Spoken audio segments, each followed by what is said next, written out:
None. और कोई लोग भी थर्ड भी बोल रहे थे।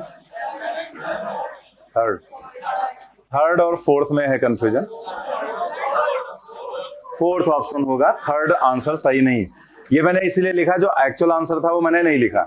इसमें जैसे हम लोग ये करते हैं ना, पीवी इक्वल टू एनआरटी होता है, तो एन कई लोग छोड़ देते हैं, लेकिन एन जो है वो 7th बेसिक एसआई सिस्टम में यूनिट यूज की गई ना, और उसका डायमेंशनल सिंबल अभी आपको बताया गया था, क्या था? मोल, MOL था ना। तो आप उसको छोड़ नहीं सकते। हमें ये लगने लगता है कि ये तो एक नंबर है, ठीक है, नंबर ऑफ मोल्स है, तो नंबर ऑफ मोल्स की कोई डायमेंशन तो होगी नहीं, लेकिन उसकी भी डायमेंशन है MOL, तो उसे आप छोड़ेंगे तो गड़बड़ हो जाएगा।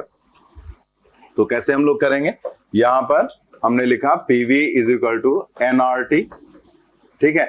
हमें R की डायमेंशन निकालना है, तो हम इधर R लिखेंगे और फिर आप लिखेंगे PV डिवाइडेड बाई NT, ठीक है। R is equal to PV और NT नीचे आ जाएगा। तो R की डायमेंशन निकालनी थी, इसलिए उसको हमने लेफ्ट में रख लिया, और इधर इन सभी क्वांटिटीज की हमें डायमेंशंस रखनी है, ठीक है।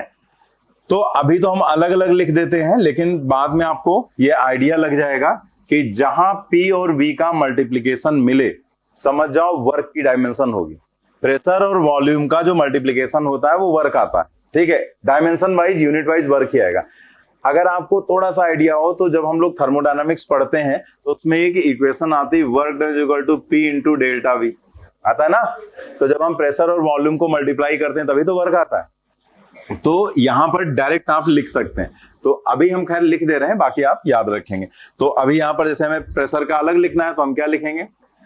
ml-1 T-2। वॉल्यूम के लिए क्या हो जाएगा? L क्यूब हो जाएगा, ठीक है। तो ये प्रेशर की डायमेंशन हो गई और ये यहां पर वॉल्यूम की हो गई, और डिवाइडेड बाई n का हो जाएगा MOL, ठीक है। और टाइम, ये जो T नीचे वाला T, ये टाइम नहीं है, क्या है? टेम्परेचर है। तो इसको ऐसे नहीं करेंगे कि ऊपर ले जाकर हमने जोड़ दिया। ये यहाँ पर जो T है वो क्या है? टेम्परेचर, एब्सोल्यूट टेम्परेचर होता है, ठीक है, मतलब टेम्परेचर इन केल्विन। तो ये जो यहाँ पर है उसकी डायमेंशनल सिंबल, हम लोग उसका डायमेंशनल सिंबल क्या लेते हैं? K, ठीक है। तो फिर अब आप देखो यहाँ पर इसकी डायमेंशनल इक्वेशन यहाँ पर क्या बनेगी? ये M, ये L क्यूब है, ये -1, तो 3 - 1 यानी कि 2, मतलब ये हो जाएगा ml² T-2, ठीक। और ये K ऊपर जाएगा K-1 और मोल ऊपर जाएगा मोल -1, ठीक है। तो K-1 एंड मोल इनवर्स, ठीक है। तो एक तरह से डायमेंशनल इक्वेशन यही हो जाएगी, R is equal to ml² T-2 K-1 mole inverse.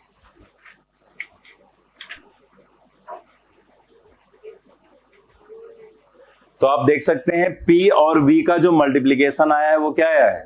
ml² T-2, और वर्क या एनर्जी की जो डायमेंशन होती है वो यही तो होती है, ml² T-2।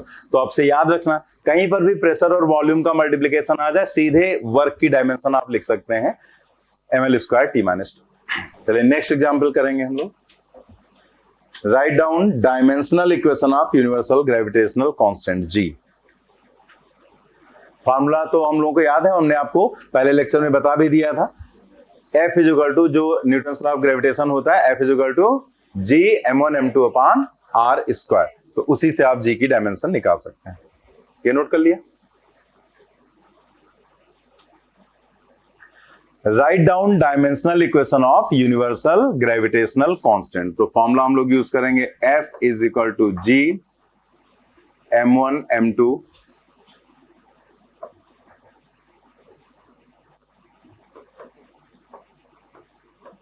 अपॉन r², ठीक है। तो अब जिसकी डायमेंशन लिखनी होती है उसको लेफ्ट में, बाकी सब कुछ राइट में रख लेंगे। तो G is equal to FR² हो जाएगा और m1m2 आ जाएगा नीचे। दोनों साइड में ब्रैकेट बना देंगे कि हम यहां पर सिर्फ डायमेंशंस की बात कर रहे हैं, न्यूमेरिकल वैल्यू की बात नहीं की जा रही, ठीक है। तो फोर्स की डायमेंशन हो जाएगी ml T-2, r² का मतलब L² डिवाइडेड बाई m², ठीक है। जितने भी टर्म्स थे सबकी हमने डायमेंशन रख दी। तो G इज इक्वल टू क्या आ जाएगा,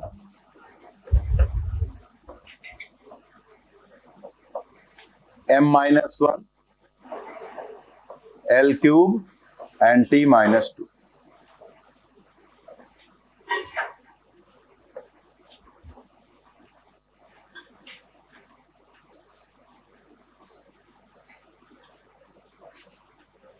m-1 L क्यूब T-2।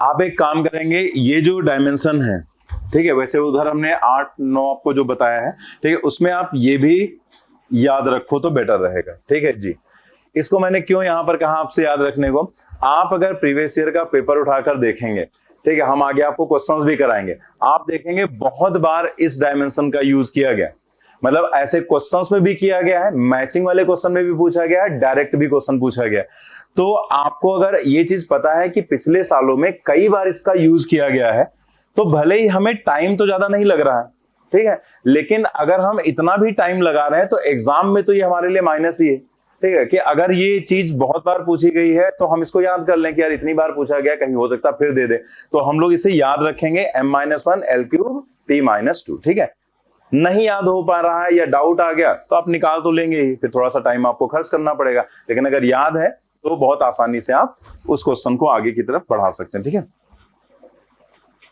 कई बार होता है ना, मैचिंग वाले क्वेश्चन जो होते हैं उसमें एक ही ऑप्शन अगर आपका मैच कर गया या पहला ही पार्ट अगर आपका मैच कर गया तो पता लगा पूरा क्वेश्चन ही हमारा सही हो जाता है। ठीक है, फिर हमें ज्यादा नहीं मैच करने पड़ते हैं, कभी कभी एक या दो, मैचिंग वाले में ज्यादातर क्वेश्चंस में एक या दो को मैच कराना पड़ता है, क्योंकि हम लोगों के यहाँ क्या होता है, 4 इधर दिए जाते हैं तो 4 ही इधर दिए जाते हैं। ठीक है, ऐसे होता ना, तो अगर एक या दो मैच करा लिया तो फिर पता चल जाता है कौन सा ऑप्शन सही होगा। अच्छा, IIT वाले क्या करते हैं, वो इधर 4 देते हैं, इधर 6 देते हैं, क्या आप बेटा मैच कराओ। ठीक है, तो उनका क्वेश्चन फिर कॉम्प्लिकेटेड हो गया, मान ली यहां पर तो 2 या 3 भी मैच करा लिए तो चौथा ऑटोमेटिकली मैच हो जाता है, लेकिन वहां पर नहीं मैच होता है। वहां पर अगर आपने 3 मैच करा लिए तब भी वो इतना दे रखते हैं, तो आपको सारे ऑप्शंस आने चाहिए उसमें मैच कराने के लिए, लेकिन हम लोग के यहाँ काम चल जाता है, तो चीजें याद रखेंगे तो बेटर रहेगा। तो इसको कई बार पूछा गया तो अब याद कर लो इसे। ठीक है, तो हम लोग क्वेश्चंस आगे करेंगे, आपके यहाँ जो क्वेश्चंस पूछे गए तो उसमें हम अब ये निकालेंगे नहीं, वहां जब आएगा तो हम डायरेक्ट इसका यूज कर लेंगे। ठीक है, चलिए नेक्स्ट हम लोग यहां पर करेंगे right down dimensional equation of Planck's constant. ये भी कई बार पूछा गया है, बट ये आप इतना ज्यादा नहीं पूछा गया है, तो आप इसको जरूरत पड़ने पर तुरंत निकाल लेना। ठीक है, इसमें कुछ लोगों को हो सकता है अभी इक्वेशन ना पता हो, तो मैं बता देता हूं, E is equal to h nu का आप यूज कर सकते हैं। प्लैंक्स कांस्टेंट में ये इक्वेशन जो रहती है, ये इक्वेशन हम लोगों को आती भी है नॉर्मली ज्यादातर लोगों को।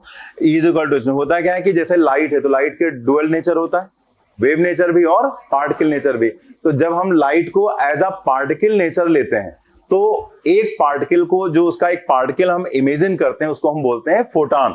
और फोटॉन, एक फोटॉन की जो एनर्जी होती है वो एच न्यू के बराबर होती है। ये हम लोग पढ़ेंगे मॉडर्न फिजिक्स में, फोटोइलेक्ट्रिक इफेक्ट जब स्टार्ट करेंगे। ठीक है, तो एच न्यू होती है, एच जहां पर प्लैंक्स कांस्टेंट होता है, ई एनर्जी होती है, और जो न्यू है वो फ्रीक्वेंसी होती है। ठीक है, तो फ्रीक्वेंसी जो है उसकी डायमेंशन अगर आपको निकालना तो फ्रीक्वेंसी 1/t होता है ना, टाइम पीरियड। ठीक है, तो अगर हमें डायमेंशन निकालनी है तो दोनों साइड में लगा देंगे, तो ये क्या हो जाएगा, t-1। तो ये फ्रीक्वेंसी की डायमेंशन हो जाएगी, आवृत्ति जिसको बोलते हैं। ठीक है,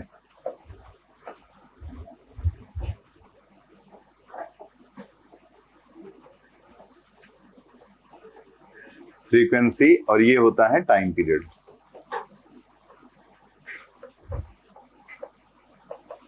ये सब रिलेशंस तो हम लोग आगे सारी रिलेशंस काफी यूज भी करनी रहती हैं और पढ़ेंगे भी।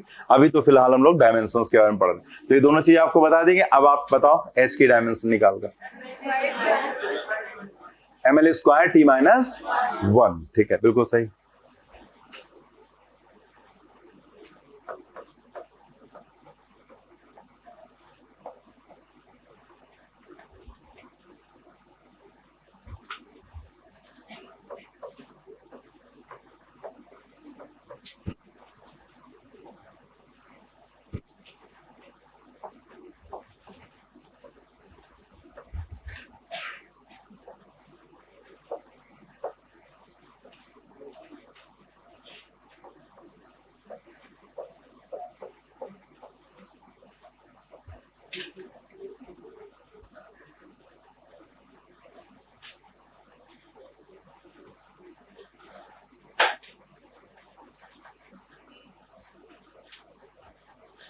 इसका यूज भी क्वेश्चंस में किया गया आपके यहाँ, ठीक है। तभी मैंने ये दोनों डायमेंशन यहाँ निकलवा दी कि जब हम लोग आगे क्वेश्चंस करेंगे तो आपके जो प्रीवियस ईयर के क्वेश्चंस आए उसमें इसका यूज है, तो आपको पहले बता दिया गया कि ये ऐसे ऐसे होता है, तो वहां पर आपके लिए इजी हो जाएगा और इसको याद भी रख सकते हैं। जैसे आप कैसे, जैसे हमने बताया कि आप फिजिक्स में ऐसा नहीं होता है कि सब कुछ याद करना है, लेकिन याद करना पड़ता है हमें, ठीक है, क्योंकि आपको बहुत कम समय में वो पेपर सॉल्व करना होता है। तो आप सब कुछ अगर बैठ के डिराइव करने लगे तो प्रॉब्लम होगी, आपका टाइम हो जाएगा। जैसे इसको याद करना, अब हमें पता है कि ये पीछे कई बार हमारे यहाँ पूछा जा चुका है, क्वेश्चंस में यूज किया जा चुका है, तो हम याद रखेंगे कैसे। जैसे हमने याद है वर्क की जो डायमेंशन होती है वो ml²t-2 होती, और इसको याद कर लिया कि प्लैंक्स कांस्टेंट ml²t-1, तो दोनों कंपेयर करके याद करेंगे, हमेशा याद रहेगा, ठीक है। तो वो ml²t-2 और प्लैंक्स कांस्टेंट ml²t-1, ठीक है, और ग्रेविटेशनल कांस्टेंट m-1 L³t-2, ठीक है। तो ये आप याद रखें दोनों तो बेटर रहेगा, ठीक है। इसको नोट कर लेंगे और आगे बढ़ते हैं हम लोग।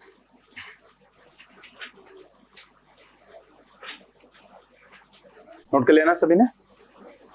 देखो इसके बाद कुछ पॉइंट्स हैं नोट में लिखे हैं, तो उन पॉइंट्स को हमें समझना है, मतलब याद तो रखना है लेकिन समझ के याद रखना है। तो सेंटेंस नहीं याद रखना है, मतलब उन पॉइंट में जो आपको बताई जा रही चीजें उसकी समरी हमें अपने दिमाग में रखनी है। तो यहां पर वैसे भी हमने बता दिया था कि लाइन टू लाइन बहुत सारी चीजें नहीं रटनी होती हैं कि हमें पूरा लाइन टू लाइन याद हो, लेकिन उसका समरी पॉइंट क्या है वो याद रखना होता है।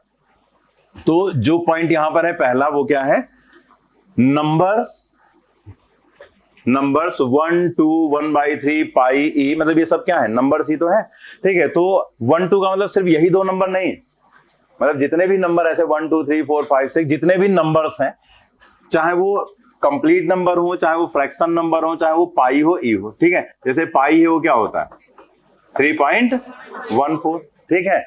ऐसे ही ई एक्सपोनेंशियल नंबर होता है, इसकी वैल्यू होती है 2.718, ठीक है। तो ये एक्सपोनेंशियल नंबर होता है और ये पाई होता है। पाई के बारे में हमने कहानी भी आपको बताई थी। तो 3.14, ठीक, 2.718, तो ये इस टाइप के जितने भी नंबर्स होंगे वो plus trigonometric ratios, trigonometric ratio का मतलब साइन थीटा, कॉस थीटा, टाइन थीटा, ये जितने रेशियो हैं, और एंगल्स, जैसे सिर्फ एंगल की बात करें, कैसे आपसे कह दिया 30 डिग्री या π/6 रेडियन में, ठीक है। तो ये जो एंगल्स हैं ये सब कैसे होंगे, डायमेंशन लेस, मतलब इनकी कोई डायमेंशन नहीं होगी। कोई नंबर आ जाए, कोई ट्रिग्नोमेट्रिक रेशियो आ जाए या सिर्फ एंगल आ जाए, ये सब हमेशा डायमेंशन लेस होंगे, ठीक है। एंगल में दोनों तरह के एंगल शामिल हैं। दो तरह के कौन कौन से एंगल, प्लेन एंगल और सॉलिड एंगल। दोनों की यूनिट्स होती हैं, मतलब रेडियन और स्टेरेडियन, लेकिन दोनों में से किसी की भी डायमेंशन नहीं होती है, ठीक है। तो ये पॉइंट याद रखना, ये सब क्वेश्चंस में यूज होगा, ठीक है। मतलब जैसे क्वेश्चन में कैसे यूज करेंगे इस पॉइंट का, वो हम आपको अभी थोड़ी देर बाद हम लोग क्वेश्चन करना स्टार्ट करेंगे तो हम लोग सीखेंगे कि ये पॉइंट क्वेश्चन में कैसे यूज होगा, या ये पॉइंट क्वेश्चन में न्यूमेरिकल प्रॉब्लम सॉल्व करने में कैसे यूज होगा, ठीक। नेक्स्ट यहां पर क्या है, there may be a physical quantity which have no unit and dimension, मतलब ऐसी भी फिजिकल क्वांटिटीज हैं जिनके पास ना तो कोई यूनिट होगी और ना ही कोई डायमेंशन। ये पॉइंट भी हमने पहले डिस्कस भी किया था कि ऐसी यूनिट्स पॉसिबल हैं, ठीक है। जैसे जब हम मैग्नीट्यूड पढ़ा रहे थे पहले लेक्चर में, तो हमने कहा था कि जैसे रेफ्रैक्टिव इंडेक्स है अपवर्तनांक, तो रेफ्रैक्टिव इंडेक्स का फार्मूला क्या होता है, एन या म्यू जो भी आप ले लो, तो n = c/v, speed of light in vacuum divided by speed of light in medium. तो ये फॉर्मूला होता है। तो ऊपर भी स्पीड है, नीचे भी स्पीड है, इसका मतलब दोनों में से किसी की जो यूनिट ऊपर होगी वही नीचे होगी। तो जैसे हम लोग फॉर एग्जांपल करके अगर लिखना चाहें तो हम लोग यहां पर लिख सकते हैं, जैसे for example refractive index, refractive index. तो रेफ्रैक्टिव इंडेक्स जैसे एन या म्यू दोनों से डिनोट कर दिया जाता है, तो मान लिया एन से डिनोट कर लिया, ठीक है। तो ये हो गया c/v, speed of light in vacuum और speed of light in medium. बाकी ये चीजें अभी इस पर ज्यादा नहीं हम लिख रहे हैं, फोकस कर रहे हैं, क्योंकि ये सब चीजें हम लोग आगे पढ़ेंगे, ठीक है। रे ऑप्टिक्स जब पढ़ेंगे तो वहां पर भी हम लोग पढ़ेंगे ये सब।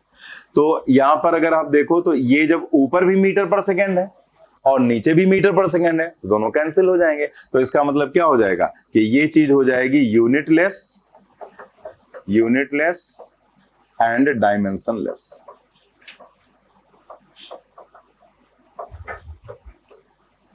And dimensionless. ठीक, अच्छा पीछे हमने आपको एक क्वांटिटी और बताई थी, कोई याद है, जिसकी ना तो कोई यूनिट हो ना ही कोई डायमेंशन? क्या चीज? स्ट्रेन। स्ट्रेन, हाँ चलो ठीक है, एक स्ट्रेन हो गया। और एक क्वांटिटी स्ट्रेन में एक्चुअल में एक स्ट्रेन में टाइप्स होते हैं, ठीक है, तो उसमें एक जो टाइप होता है उसमें यूनिट आ जाती है, ठीक है, तो वो हम आगे आपको बताएंगे वहां पर क्या होता है। और एक क्वांटिटी बताई थी, हाँ, रिलेटिव डेंसिटी, बिल्कुल सही। रिलेटिव डेंसिटी में क्या होता है, ऊपर डेंसिटी ऑफ मटेरियल और मतलब मटेरियल ऑफ बॉडी जो भी है, और नीचे डेंसिटी ऑफ वाटर, तो ऊपर भी डेंसिटी नीचे भी डेंसिटी, तो दोनों में से किसी की भी यूनिट अगर आप देखेंगे तो सेम ही रहेगी, तो यूनिट कैंसिल हो जाएंगी, तो हम लोग वहां पर लिख देंगे यूनिटलेस एंड डायमेंशनलेस। तो लिखने की जरूरत है नहीं, बस ऐसे खाली एग्जांपल के तौर पे लिखना है, तो आप लिख सकते हैं relative density.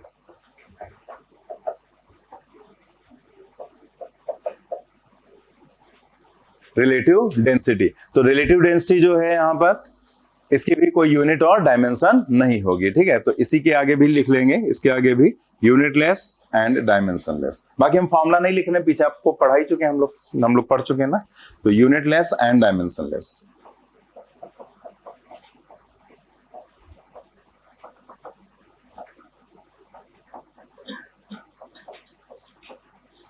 Unitless and dimensionless. तो यहां पर आपसे कहा क्या गया था, आपसे ये कहा गया था कि ऐसी फिजिकल क्वांटिटीज पॉसिबल हैं जिनकी ना तो कोई यूनिट होगी ना डायमेंशन। आप सोचो हमें स्टेटमेंट का क्वेश्चन बनाना है, हमने लिख दिया स्टेटमेंट 1 और उसमें यही सेंटेंस उठा के डाल दिया।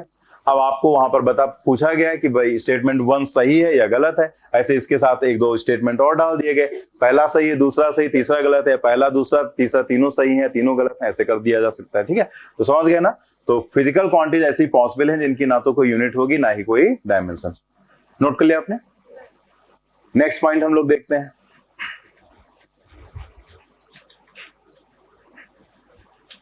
if a quantity have dimension then it will have unit also।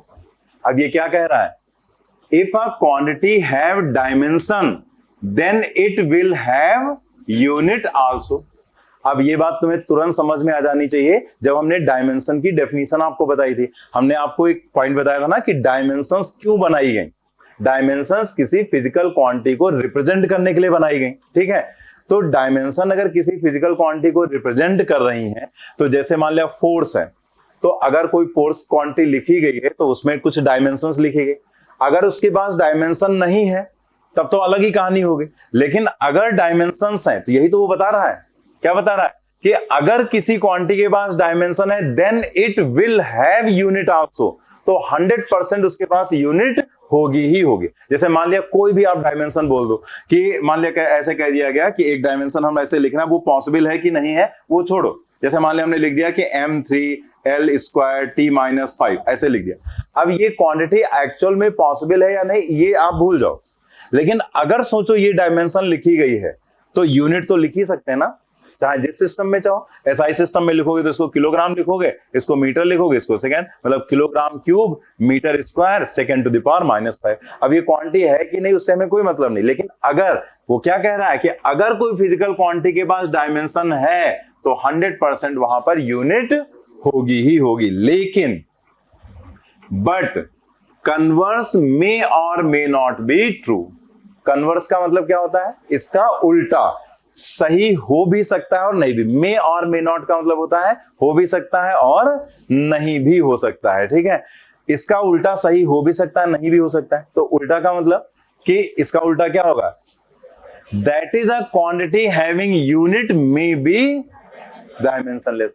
मतलब अगर डायमेंशन है, ठीक है, तो 100% यूनिट होना ही होना है, लेकिन अगर यूनिट है तो कोई जरूरी नहीं है कि डायमेंशन हो भी सकता है और नहीं भी।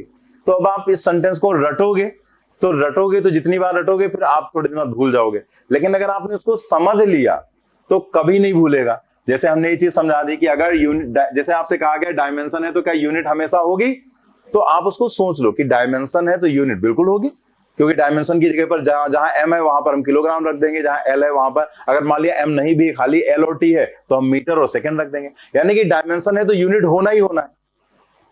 लेकिन फिर उसने कहा लेकिन क्या इसका उल्टा सही है या नहीं, तो आपने तुरंत सोचा उल्टा का मतलब कि अगर यूनिट है तो क्या 100% डायमेंशन होगी, तो आपके दिमाग में कुछ ना कुछ क्वांटिटी आनी चाहिए। तो वैसे तो आप सोचेंगे यार अच्छा मीटर पर सेकंड लिखा हुआ है तो ठीक है मीटर पर सेकंड है तो मीटर का l हो जाएगा और t-1 वेलोसिटी की यूनिट हो गई। ठीक है, तो यूनिट है तो डायमेंशन तो है, लेकिन हमेशा मतलब जैसे ये कहा गया है मे और मे नॉट बी, तो उसने यही तो कहा कि हो भी सकता है नहीं भी हो सकता है। तो ऐसी भी क्वांटिटीज हैं जिसकी यूनिट तो होगी लेकिन डायमेंशन नहीं होगी। जैसे फॉर एग्जांपल मान लिया हम जो अभी आपको पीछे हमने पढ़ाया था प्लेन एंगल, तो प्लेन एंगल में हमने कहा था जो एंगल होता है उसको हम लोग बोलते हैं एंगुलर डिस्प्लेसमेंट, कोणीय विस्थापन, जो हम सर्कुलर मोशन में पढ़ते हैं। तो कोणीय विस्थापन जो एंगुलर डिस्प्लेसमेंट होता है वो क्या होता है, वो इस तरीके से जैसे कोई पार्टिकल अगर ऐसे मान लिया वो सर्कल में ऐसे घूम रहा है, मान लिया इतना घूम गया, ठीक है, इतने एंगल से, तो ये जो एंगल होता है अगर पार्टिकल यहां था और यहां से चला और यहां तक पहुंच गया, ठीक है, तो ये जो एंगल होता है इसको हम लोग बोलते हैं एंगुलर डिस्प्लेसमेंट, एंगुलर डिस्प्लेसमेंट, ठीक है, कोणीय विस्थापन बोलते हैं।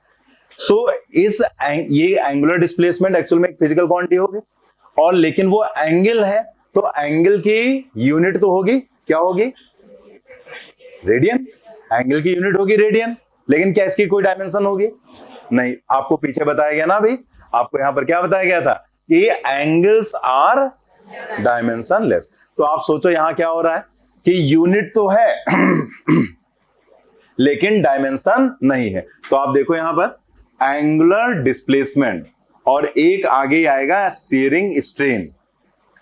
सीयरिंग स्ट्रेन क्या है वो हम लोग आगे पढ़ेंगे, ऐसे भी थोड़ा सा समझा देंगे लेकिन आगे पढ़ेंगे हम लोग जब हम लोग मैकेनिकल प्रॉपर्टीज ऑफ सॉलिड पढ़ेंगे।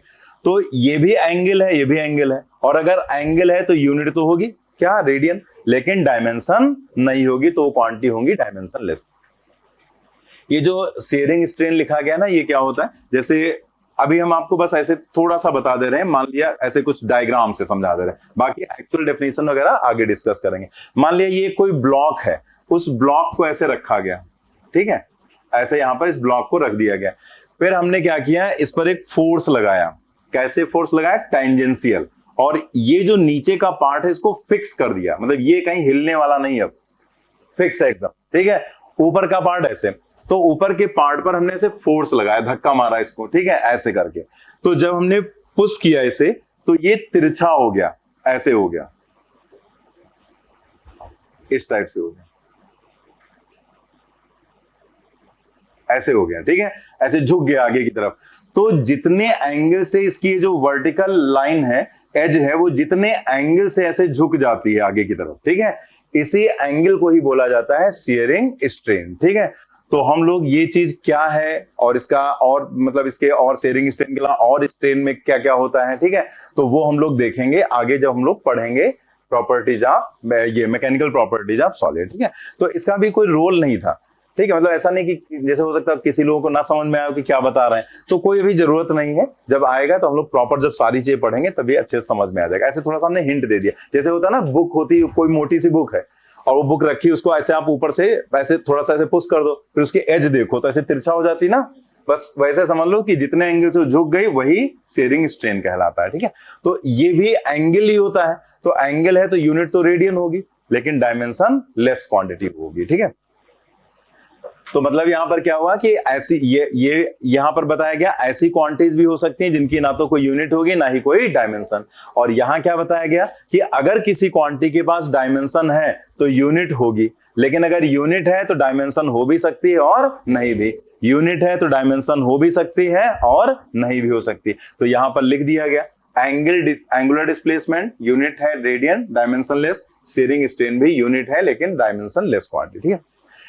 A unitless quantity will also be dimensionless। अब ये सब सेंटेंसेस हैं जो स्टेटमेंट में यूज किए जा सकते हैं, स्टेटमेंट के क्वेश्चन में। अब यहां पर उसने क्या कहा, unitless quantity will also be dimensionless. तो अब ये सेंटेंस सही है गलत है, कुछ लोग ये भी नहीं बोल, अभी लिखा है तो सही होगा, ठीक है, इतना तो बोल दो हाँ सही है, एक्टिव रहा करो थोड़ा सा। Unitless quantity will also be, dimension less. तो आप खुद दिमाग लगाओ कि अगर यूनिट ही नहीं है तो डायमेंशन कहां से आ जाएगी। ठीक है, वैसे कोई क्वांटिटी लिखी उसकी यूनिट ही नहीं है, तो जब यूनिट होती है तभी तो उसके सिंबल्स हम बनाएंगे। भाई अगर m मास है तो हम उसका सिंबल m बनाएंगे, लेंथ है तो उसका सिंबल बनाएंगे, मतलब मीटर है, सेकंड है, टेम्परेचर हो, कुछ भी हो तब तो सिंबल आएगा। लेकिन अगर यूनिट ही नहीं है तो कोई भी उसकी डायमेंशन नहीं हो सकती। ठीक है, तो मैंने आपको ये जो इतना टाइम लिया समझाने में, इसको हम चाहते तो 2 मिनट में समझा के आगे निकल जाते हैं, लेकिन हमने सिर्फ इसलिए टाइम लिया कि आपको हम ये समझा रहे थे कि पहली बात कि स्टेटमेंट्स वगैरह में इसका यूज किया जा सकता है क्वेश्चन बनाने में, फ्रेम करने में। ठीक है, और दूसरी चीज कि अगर रटोगे तो भूल जाओगे, लेकिन अगर आपको जैसे हमने समझाया वैसे आप समझ कर याद करोगे तो सेंटेंस को घुमा फिरा भी सकते हैं। अभी एक क्वेश्चन हम लोग करेंगे, उसमें देखेंगे इसी बात को पूछा जाएगा, किसी एक बात को, लेकिन थोड़ा सा घुमा के पूछा जाएगा, तो समझा हुआ है तो आप पकड़ लेंगे तुरंत। ठीक है, आगे बढ़ते हैं हम लोग। Checking the correctness of a given physical relation. देखो अब यहां पर हमें चैप्टर में करना क्या है, हमारे पास यहां पर 3 तरह की अलग अलग चीजें आएंगी, तो हमें यहां पर डायमेंशंस में 3 डिफरेंट टाइप के क्वेश्चंस मिलेंगे। तो पहला जो क्वेश्चन है वो किस पर बेस्ड होगा, जो ये अभी हम लोग देखने जा रहे हैं। Checking the correctness of a given physical relation, मतलब जो रिलेशन आपको दी गई है वो करेक्ट है या नहीं है। ठीक है, इसको चेक करना है, और साथ में इसमें से जो रिजल्ट्स निकलेंगे उन रिजल्ट्स पर क्वेश्चन कैसे बनेगा वो हमें देखना है। तो इस बार जो नीट 2024 में क्वेश्चन पूछा गया था वो इसी टॉपिक का ही पूछा गया था। ठीक है, तो वो कैसे क्वेश्चन था, उस टाइप के क्वेश्चन तो हम लोग कई करेंगे भी, और बहुत सारे क्वेश्चन हमने टेस्ट वगैरह में भी 4-5 बार दिया था। तो एक पॉइंट हो गया। तो पहला हम टॉपिक क्या देखेंगे, checking the correctness of a given physical relation. दूसरा फिर हमारा जो अगला टॉपिक रहेगा, इसी में हम दिखा देते हैं। ठीक है, दूसरा टॉपिक हमारा ये रहेगा, conversion of units from one system to other system. एक सिस्टम से दूसरे सिस्टम में यूनिट्स को कन्वर्ट करना। जैसे उसने कहा एसआई सिस्टम में ये चीज दी गई, इसको सीजीएस सिस्टम में कन्वर्ट करो, या सीजीएस में दिया गया उसको एसआई में कन्वर्ट करो। उसमें और भी वैरायटी के क्वेश्चंस होते हैं। तो सबसे ज्यादा कॉम्प्लिकेटेड टॉपिक लोगों को जो लगता है वो यही वाला लगता है। इसमें कई लोग पहला और दूसरा सिस्टम ही नहीं जान पाते हैं। तो एक्चुअल में इसमें टाइप होते हैं क्वेश्चंस के, तो जब हम वो बताएंगे तो आप इजीली समझ लोगे। ठीक है, तो ये टॉपिक एक दूसरा हो गया। तो पहला हो गया चेकिंग द करेक्टनेस, दूसरा हो गया कन्वर्जन ऑफ यूनिट्स। ठीक है, तीसरा जो टॉपिक है वो हमारा आता है to establish relation among the given physical quantities. दी गई क्वांटिटीज में रिलेशन एस्टेब्लिश करना। तो आप देखो यहाँ कोई फार्मूला वगैरह होता नहीं है, सीधे सीधे हम लोग क्वेश्चंस करके सीख जाते हैं कि कैसे हम क्वांटिटीज को एस्टेब्लिश करते हैं, मतलब जो क्वांटिटीज दी गई है उसके बीच रिलेशन कैसे एस्टेब्लिश किया जाता है। ठीक है, तो हम लोग यहाँ पर वापस आ जाते हैं, checking the correctness of a given physical relation. ठीक है, ये हम लोग देखने जा रहे हैं। तो ये जो कॉन्सेप्ट है checking the correctness of a given physical relation, ये प्रिंसिपल ऑफ होमोजेनिटी पर बेस्ड है। ठीक है, this is based on the principle of homogeneity, according to which if dimensions of all the terms in an equation are identical, then the equation will be dimensionally correct. क्या कहा गया कि अगर कोई रिलेशन दी गई आपको, ठीक है, तो अगर उसके हर टर्म की डायमेंशन सेम है, एक जैसी है, तो वो इक्वेशन क्या लिखा गया है, क्यों नहीं लिखा गया, सिर्फ करेक्ट होगी। ठीक है भाई, ये भी तो लिख सकते थे कि यहां से if dimensions of all the terms in an equation are identical then the equation will be correct, लेकिन नहीं लिखा गया। क्या लिखा गया, equation will be dimensionally correct. तो इस बात पर ध्यान देना है हमें कि ये क्यों लिखा गया, सिर्फ करेक्ट क्यों नहीं लिखा गया। तो हम लोग एक एग्जाम्पल करने जा रहे हैं, मतलब एक ऐसे एक इक्वेशन लेकर हम उससे इस एक सेंटेंस को समझाने भी जा रहे हैं, और उससे कुछ रिजल्ट्स निकलेंगे जिन पर हम लोग क्वेश्चंस करने वाले हैं। ठीक है, तो देखते हैं जरा। जैसे एक इक्वेशन सबको पता होगी, जो इक्वेशंस ऑफ मोशन होती हैं, मेन वैसे 4 इक्वेशन होती है, लेकिन मेन तो 3 ही इक्वेशन हम लोग याद रखते हैं ना। ठीक है, याद चारों करना पड़ता है, लेकिन ज्यादातर इक्वेशन 3 यूज होती है। कौन कौन सी इक्वेशन, v बराबर u प्लस at, s बराबर ut plus half at square, v square is equal to u square plus 2s। ठीक है, तो ये जो इक्वेशन है 3, तो इसमें जो सेकेंड इक्वेशन है वो हम ले रहे हैं यहाँ पर। ठीक है, सेकेंड इक्वेशन मतलब s बराबर ut plus half at square. ठीक है, तो पहले नंबर देखो, पहले देख लेंगे फिर लिखेंगे, ठीक है। s is equal to ut, थोड़ा सा स्पेस दे के हम लिख रहे हैं, plus half at square, s बराबर ut plus half at square. तो अब हमें हर टर्म की डायमेंशन रखनी, और ये इक्वेशन सभी को याद है, एकदम सही इक्वेशन है। आगे हम लोग सेकंड बुकलेट में इन इक्वेशंस को पढ़ेंगे भी, इसका डिटेल भी समझेंगे, और साथ ही साथ हम लोग क्वेश्चंस भी करेंगे। अब हम यहाँ पर रखेंगे सबकी डायमेंशन। तो जैसे हमने इसकी डायमेंशन रखी, डिस्प्लेसमेंट है तो एल ही डायमेंशन होगी, भाई मीटर में नापोगे एल डायमेंशन हो जाएगी। ये है वेलोसिटी, वेलोसिटी की डायमेंशन एल टी माइनस 1, और टाइम की डायमेंशन टी। हाफ की डायमेंशन नहीं होगी, डायमेंशन लेस। एक्सलेशन त्वरण की डायमेंशन एल टी माइनस 2, और टाइम स्क्वायर मतलब टी टू द पावर 2, ठीक है। ये डायमेंशन हो गए। अब हम इसे फिर से लिख लेते हैं, एल और ये -1 + 1 हट जाएगा दोनों, तो यहां पर क्या बचेगा एल, और यहां पर भी -2 + 2 हट जाएगा, तो क्या बचेगा, ठीक है।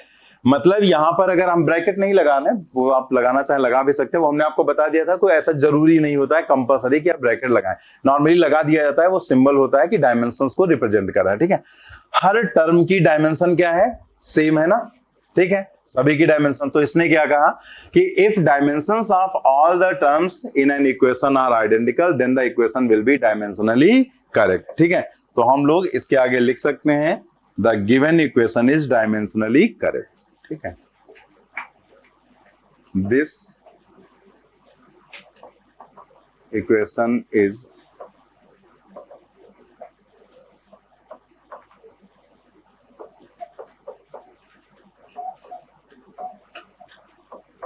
This equation is dimensionally correct. 3 बार लिखना है यही चीज, ठीक है। तो पहले आप एक बार ये जो लिखा गया वो लिखेंगे, फिर दूसरी बार में थोड़ा सा चेंज करके हम लोग लिखेंगे। जल्दी जल्दी लिखो, कुछ लोग अभी भी लिखने पड़े। एक बार देखा करो और लिख डाला करो, 700 प्लस लाने हैं, और तुम बराबर लिखने के लिए 2 बार देखते हो, एक बार निशान लगाते हो, क्या बराबर में 2 लाइनें खींची जाती। एक बार सेंटेंस देखा करो, पूरा लिख डाला करो, उसको बार बार देखना नहीं। स्पीड बढ़ाओ अपनी, ये मैंने पहले लेक्चर में आपको कहा था। तो ये लिख दिया हम लोगों ने, और इसमें कोई प्रॉब्लम नहीं किसी को, इक्वेशन सही है और डायमेंशनली भी वो सही है, दोनों बातें एकदम करेक्ट हैं, ठीक है। अब हम इसी इक्वेशन को फिर से लिखने जा रहे हैं, लेकिन थोड़ा सा चेंज करके, s is equal to ut and plus ये जो यहां पर हाफ लिखा हुआ है उसको हटा देते हैं, ठीक है। यहां पर लिख दे रहे हैं at स्क्वायर, ठीक है। मतलब हाफ था ना, तो हमने हाफ हटा दिया, s बराबर ut प्लस at स्क्वायर लिखा। अब जरा यहां पर आप डायमेंशंस रखो, तो s की डायमेंशन तो वही रहेगी l, और ut की भी डायमेंशन अभी हमने निकाला ही है, तो दोबारा पूरा लिखने की जरूरत है नहीं। इसके नीचे भी हम लोग क्या लिखेंगे l, और सिर्फ 1/2 ही तो हमने हटाया है, और 1/2 की तो वैसे ही कोई डायमेंशन नहीं, तो इसका मतलब जो आगे का at स्क्वायर टर्म है वो भी क्या है l, तो हमने इसके नीचे भी l लिख दिया। अभी भी तो तीनों टर्म की डायमेंशन सेम है, तो इसका मतलब क्या हुआ कि वैसे तो हमें पता है ये इक्वेशन गलत है, लेकिन डायमेंशंस क्या बता रही, ये इक्वेशन सही है, ठीक है। तो हम लोग यहां पर क्या लिखेंगे, this equation is dimensionally, this equation is dimensionally correct, but we know that it is wrong equation, लेकिन हमें ये बात पता है कि ये एक गलत इक्वेशन है, ठीक है। लेकिन डायमेंशंस हमें क्या बता रहे हैं कि ये एक सही इक्वेशन है, ठीक है। लिखते रहे, एक बार फिर से इस इक्वेशन को लिखेंगे बट थोड़ा सा चेंज करके।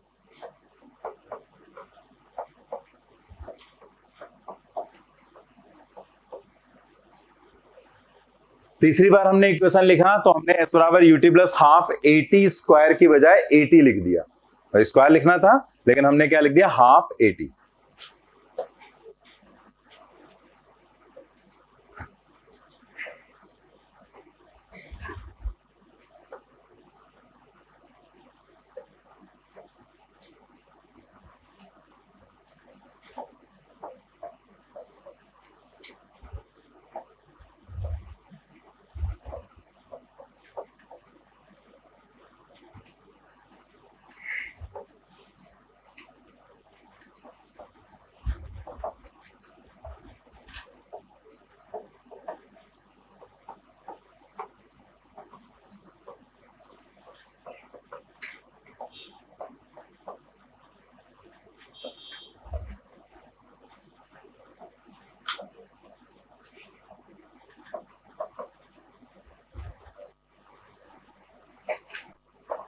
तो यहां तक हम लोगों ने समझ लिया कि डायमेंशनली गलत है इक्वेशन, मतलब डायमेंशनली तो करेक्ट है लेकिन एक्चुअल में ये गलत इक्वेशन है, क्योंकि यहाँ पर 1/2 हटा दिया गया था और ये इक्वेशन हमने गलत ही लिखी, रॉन्ग इक्वेशन लिखी। वह सभी को पता है s बराबर ut plus half AT square होता है, लेकिन हमने क्या लिख दिया AT।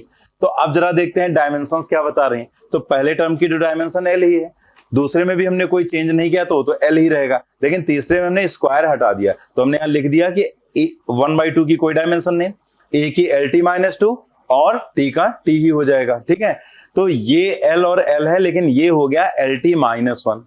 पिछली बार ये 2 था स्क्वायर होने पर तो कैंसिल हो गया था, तो L था, लेकिन अब की बात तो 1 ही है, तो -2 + 1 दैट इज -1।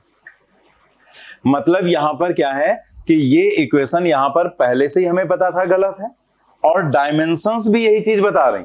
डायमेंशंस क्या बता रहे हैं कि ये इक्वेशन भैया गलत है। क्यों? क्योंकि हर टर्म की डायमेंशन सेम होनी चाहिए, जो कि यहां पर नहीं है। ठीक है, तो हमने लिख दिया this equation is dimensionally wrong equation. ठीक, अब जरा यहां पर हम लोग समझते हैं कि यहां पर हुआ क्या। जैसे ये इक्वेशन जो भी रिजल्ट है, वो रिजल्ट हमें क्या बता रहा है कि जो इक्वेशन करेक्ट है, ठीक है, मतलब कैसे करेक्ट है, डायमेंशनली करेक्ट है, वो डायमेंशनली करेक्ट इक्वेशन एक्चुअल में भी करेक्ट हो सकती है और नहीं भी हो सकती। भाई ये भी इक्वेशन क्या है, डायमेंशनली करेक्ट। यहां पर क्या लिखा हुआ है, this equation is dimensionally correct, और पीछे वाले में भी लिखा हुआ है this equation is dimensionally correct. लेकिन हमें पता है ये इक्वेशन तो करेक्ट है लेकिन ये नहीं है, तो रिजल्ट क्या निकला कि dimensionally correct equation always correct नहीं, मे और मे नॉट बी करेक्ट। ठीक है, या डायमेंशनली जो इक्वेशन है वो फिजिकली करेक्ट हो भी सकती है और नहीं भी हो सकती है, लेकिन जो डायमेंशनली रॉन्ग इक्वेशन है वो 100% रॉन्ग होगी, क्योंकि आप देखो ये गलत इक्वेशन है और डायमेंशंस भी यही बता रहे हैं कि ये गलत इक्वेशन है। तो ऐसा क्यों हो गया कि ये इक्वेशन यहां पर गलत है? क्योंकि यहां पर आप क्या कर रहे हैं, ये मीटर है और ये मीटर पर सेकंड है, तो मीटर में मीटर पर सेकंड आप ऐड कर रहे हैं। ठीक है, तो मीटर में मीटर पर सेकंड ऐड नहीं हो सकता। ठीक है, मतलब एक जैसी क्वांटिटीज को हम ऐड कर सकते हैं या सब्ट्रैक्ट कर सकते हैं, डिफरेंट क्वांटिटीज को हम ऐड सब्ट्रैक्ट नहीं कर सकते। भाई मीटर में मीटर पर सेकंड जोड़ लोगे, नहीं जोड़ पाओगे। तो डिफरेंट टाइप की जो क्वांटिटीज है उसमें हम चीजों को ऐड नहीं कर सकते। जैसे घिसा पिटा एग्जाम्पल तुमको देते हैं कि 1 लीटर पानी और 1 मीटर कपड़ा है आपके पास। ठीक है, तो बताओ जोड़कर क्या बनेगा? 1 लीटर पानी में 1 मीटर कपड़ा जोड़ोगे, कुछ मिलेगा? पोंछा मिलेगा रूम में लगाने के लिए। ठीक है, दिस इज इक्वल टू पोंछा। ठीक है, लेकिन पोंछा is not a physical quantity. ठीक है, तो 1 लीटर पानी में 1 मीटर कपड़ा हम नहीं जोड़ सकते हैं। ठीक है, तो वो फिजिकली ये चीज गलत हो जाएगी कि मतलब ये दोनों क्वांटिटीज अलग अलग हैं, ये लीटर में है और ये क्या है, 1 मीटर है, तो ये दोनों क्वांटिटीज आपस में ऐड नहीं की जा सकती हैं। ठीक है, तो इस टाइप से ही यहां पर कुछ कंडीशन डेवलप हो गई कि आपने मीटर में मीटर पर सेकेंड ऐड कर दिया। ठीक है, तो मीटर में मीटर पर सेकेंड ऐड नहीं हो सकता है। ठीक है, तो अब जरा इन रिजल्ट्स को पढ़ो। अ डायमेंशनली जो हम लोगों ने रिजल्ट निकाला वो क्या था, अ डायमेंशनली करेक्ट इक्वेशन मे और may not be physically correct. मतलब जो इक्वेशन डायमेंशनली करेक्ट है वो फिजिकली करेक्ट हो भी सकती है और नहीं भी।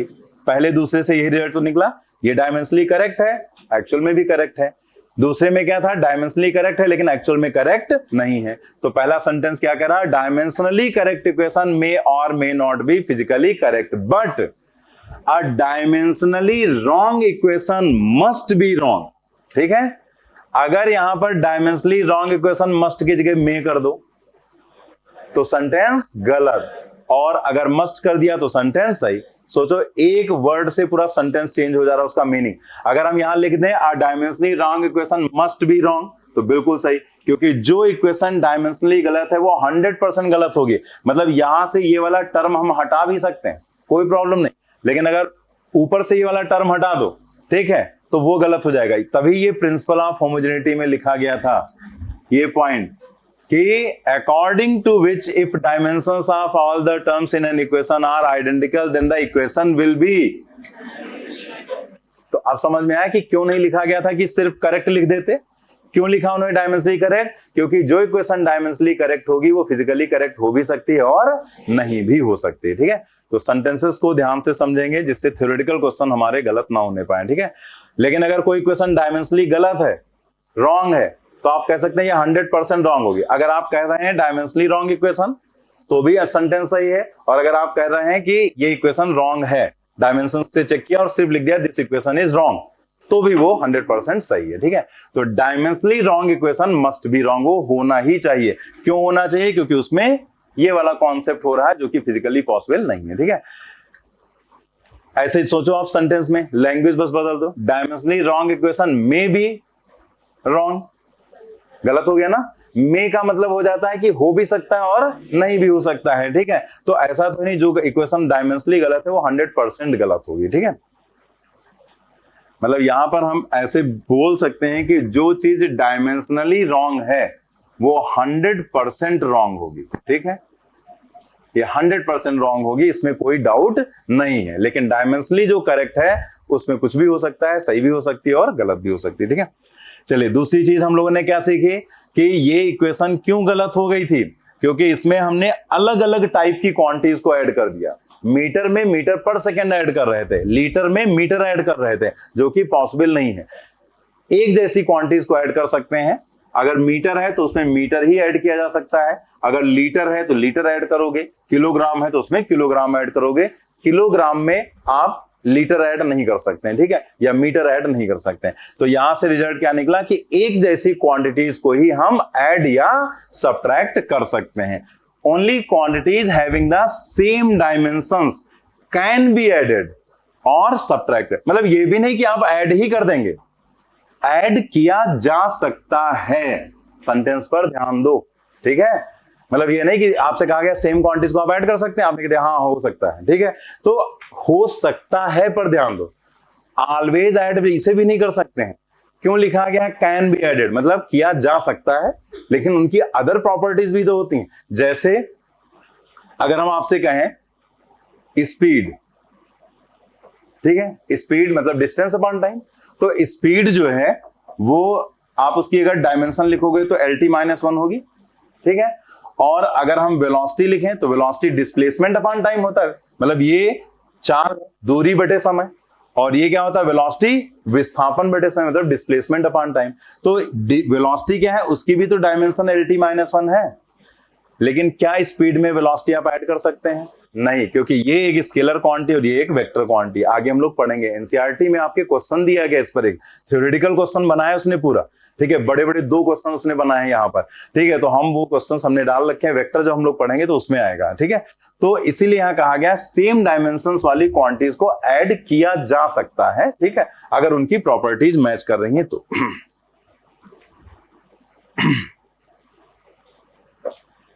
The physical quantities separated by the symbols plus minus equal to greater than less than have the same dimensions। ये सेंटेंस भी बहुत इंपॉर्टेंट है, क्वेश्चंस पे यूज करेंगे हम कि plus minus equal to less than greater than, अगर कुछ भी सिंबल्स हैं तो उनके दोनों तरफ की क्वांटिटीज की डायमेंशंस क्या होंगी? सेम डायमेंशंस होंगी। ठीक है, क्योंकि अगर आपने प्लस लगाया तो इधर अगर मीटर लिखोगे तो इधर मीटर ही लिखना पड़ेगा, अलग अलग लिख दोगे तो गलत हो जाएगी इक्वेशन। अगर इक्वल है तो मीटर में मीटर जोड़ोगे तो मीटर ही मिलेगा, किलोग्राम में किलोग्राम जोड़ोगे तो किलोग्राम ही मिलेगा। तो इसका मतलब इक्वल प्लस जोड़ोगे एक जैसी क्वांटिटी, तो मीटर से मीटर, अगर मीटर में मीटर जोड़ सकते हैं तो मीटर से ही मीटर घटा भी सकते हैं। ठीक है, ऐसा थोड़ा कि ऐड नहीं कर सकते लेकिन हम सब्ट्रैक्ट कर सकते हैं। भाई लीटर में से मीटर घटा भी तो नहीं सकते हैं, ऐड नहीं कर सकते हैं तो सब्ट्रैक्ट भी नहीं कर सकते हैं। ठीक है, तो हम लोग यहाँ पर इसीलिए ये सेंटेंस क्या लिखा गया कि अगर प्लस है, माइनस है या इक्वल है, पहले ये समझ लो, वो आप अभी बाद में समझ लेंगे। ठीक है, तो प्लस हो या यहां पर माइनस हो, ठीक है, दोनों साइड में जो क्वांटिटीज होंगी उनकी डायमेंशन सेम। ये बहुत इंपॉर्टेंट सेंटेंस है क्योंकि यही सेंटेंस पर ही क्वेश्चंस हम लोग करते हैं, और जो क्वेश्चन पूछा गया था वो भी इसी पर था। तो ध्यान से समझो, दोनों साइड की डायमेंशन सेम, इक्वल के भी दोनों साइड की डायमेंशन सेम रहेंगी। ठीक है, तो मतलब यहां पर क्या होगा कि जैसे अगर कोई भी इक्वेशन लिखी है, ठीक है, तो आप यहां पर जैसे मान लिया, इसलिए ये तो सब नोट कर ही लिया था, इधर समझा देते हैं, ठीक है। जैसे मान लिया हमने लिख दिया s बराबर ut plus half a t square, ठीक है। तो अगर आप यहां लिख दो s बराबर ut और this is equal to half a t square, क्या ये चीज सही है? यस या नो? सही है। अगर ये सही तो फिर ये गलत होगा। s is equal to ut plus half a t square होता है ना, तो फिर s is equal to ut is equal to half a t square आप कैसे लिख सकते हैं? नहीं लिख सकते, गलत है वो, ठीक है। लेकिन अगर हम यहीं पर इनके दोनों साइड में ब्रैकेट बना दें, अब ये सही है गलत?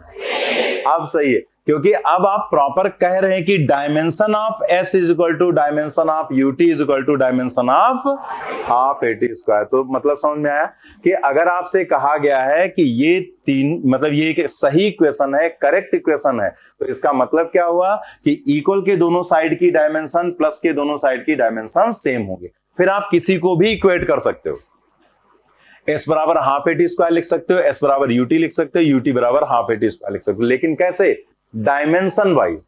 ये कोई जरूरी नहीं कि ut हाफ एटी स्क्वायर के बराबर हो। भाई जैसे जब हम लोग कोई भी क्वेश्चन करते हैं मोशन इन वन डायमेंशन में, तो अगर हम ये वाली इक्वेशन लिखते हैं s बराबर ut plus half a t square, तो अगर u की वैल्यू t की वैल्यू रखो, तो अगर ये 10 आएगा तो क्या ये भी 10 ही आएगा?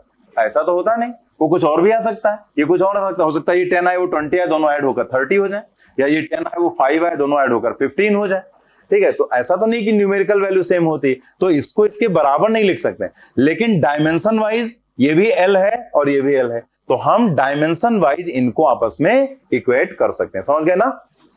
समझ गए ना कि इसी पर ज्यादातर क्वेश्चन इसी पर रहते हैं, तो ये पॉइंट समझना था। तो समझ गए कि हम प्लस माइनस इक्वल टू के दोनों तरफ की क्वांटिटीज की डायमेंशंस को सेम लिख सकते हैं इक्वेशन में। ऐसे डायरेक्ट ut बराबर हाफ एटी स्क्वायर लिख दोगे गलत हो जाएगा, लेकिन dimension of ut is equal to dimension of half a t square, ठीक है। अब ग्रेटर और लेस वाली बात समझ लो जरा। ग्रेटर और लेस वाली जो बात है वो भी आप समझ लो कि उसके दोनों साइड भी सेम, मतलब क्वांटिटीज की डायमेंशन सेम होगी। जैसे आप यहां पर सोचो, हमने कहा कि फोर्स 10 न्यूटन है, ठीक है, और एक क्वांटिटी का एक्सेलरेशन है वो यहां पर मान लिया 5 मीटर पर सेकेंड स्क्वायर है, ठीक है। तो हमने कह दिया F is greater than A। Correct और इनकरेक्ट? सही है या गलत? सब लोगों को नहीं समझ में आता। सही है या गलत? गलत है ना, क्योंकि आप फोर्स को एक्सेलरेशन से कंपेयर कर रहे हैं, ठीक है। घोड़े की तुलना गधे से की जा रही, तो घोड़े को गधे से थोड़े कंपेयर करो, घोड़े को घोड़े से कंपेयर करोगे कि अच्छा घोड़ा है कि खराब घोड़ा। तो आप एक जैसी चीजों को कंपेयर कर सकते हैं ना। तो हम लोग यहां पर अगर ऐसे लिखेंगे तो गलत है, लेकिन अगर हम यहीं पर लिख दें कि ये एक फोर्स है F1 और ये एक फोर्स है F2 और F2 की वैल्यू यहां पर है 5 न्यूटन, ठीक है। अब हमने लिख दिया F1 is greater than F2। अब सही है गलत? सही। भाई ये F1 10 है, F2 5 न्यूटन है, ये ज्यादा है ये कम है, बिल्कुल सही लिखा हुआ। तो ग्रेटर, आप एक जैसी क्वांटिटीज को कंपेयर करोगे ना, अगर ये न्यूटन में है तो भी न्यूटन में होना चाहिए, तो इसीलिए ग्रेटर हो या लेस हो वो तो एक ही बात होगी ना। अगर हम इसी को लिखना चाहें ये लिख सकते हैं F2 is less than F1, F2 छोटा है F1 बड़ा। जिधर ये पॉइंट मिला हुआ होता है वो छोटी क्वांटिटी होती है, जिधर ये बड़ा होता है स्पेस वो बड़ी क्वांटिटी होती है, जिधर का स्पेस ज्यादा है वो बड़ी क्वांटिटी, जिधर का स्पेस है ही नहीं है, कम है या जीरो कह दो, वो छोटी क्वांटिटी होती है। तो ये F2 छोटा, F1 बड़ा हो गया, ठीक है। तो आप ये चीज कह सकते हैं इन दोनों में कि दोनों साइड एक जैसी क्वांटिटी लिखोगे तो आप कंपेयर कर सकते हो, अलग अलग क्वांटिटी लिखोगे तो ये चीज गलत है, ये सही नहीं है, ठीक है। तो इसका मतलब भी ये हुआ कि ग्रेटर के दोनों साइड की यूनिट और डायमेंशन सेम होंगी और लेस के दोनों साइड की भी यूनिट और डायमेंशन सेम ही होंगी, ठीक है। तो यही सेंटेंस यहां पर आपको लिखकर बता दिया गया। The physical quantities separated by the symbols plus minus equal to greater than less than have the same dimension, ठीक है। नेक्स्ट है कन्वर्जन ऑफ यूनिट, बट ये अभी नहीं करेंगे, हम लोग जहां तक पढ़ चुके हैं इस पर हम लोग क्वेश्चंस करेंगे पहले, ठीक है।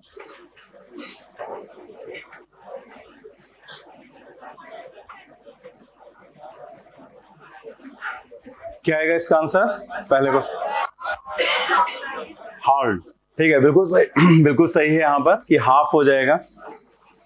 If we double the amount of quantity in its unit, ठीक है, मतलब अगर हम किसी क्वांटिटी को डबल कर दें, किसमें, इसकी यूनिट में, मतलब यूनिट जितनी है उसको डबल कर दें, what happens to the numerical value of the physical quantity measured with it, numerical value पर क्या इफेक्ट पड़ेगा।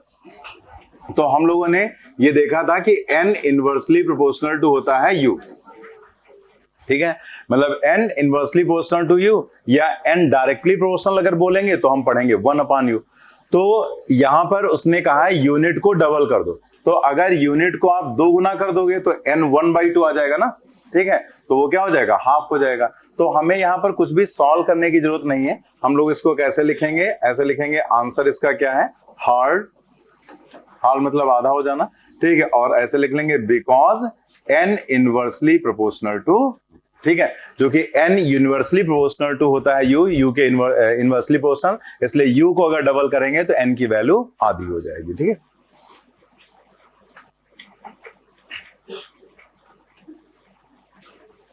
अब जैसे यहां पर कुछ लोगों को ये चीज तुरंत समझ में आती है, कुछ लोगों को नहीं आती, अगर आप कैलकुलेशन करोगे तब भी वही रिजल्ट निकलेगा, तो ऐसे छोटे छोटे कैलकुलेशन करने की हमें जरूरत नहीं है, ठीक है, लेकिन फिर भी हम आपको समझा देते हैं अदर वे में भी, कि जैसे मान लिया आप ऐसे करते हैं n2/n1, तो आप क्या लिखते हैं, ये नीचे है तो ये उल्टा होता u1/u2, तो आपसे उसने क्या कहा, यूनिट को अगर डबल कर दो, तो यूनिट यहां पर अगर आप डबल कर देंगे तो पहले की u है तो बाद में क्या हो जाएगी 2 टाइम्स u, यही तो हो जाएगा ना, ठीक है, तो पहले u बाद में यूनिट क्या होगी 2 टाइम्स u, तो n2 की वैल्यू क्या आ जाएगी, ये कैंसिल हुआ, n1 ऊपर आएगा, n1 डिवाइडेड बाई 2, तो न्यूमेरिकल वैल्यू पहले की क्या हो गई, आधी हो गई ना, अगर आपने यूनिट को डबल किया तो न्यूमेरिकल वैल्यू हाफ हो गई, ठीक है।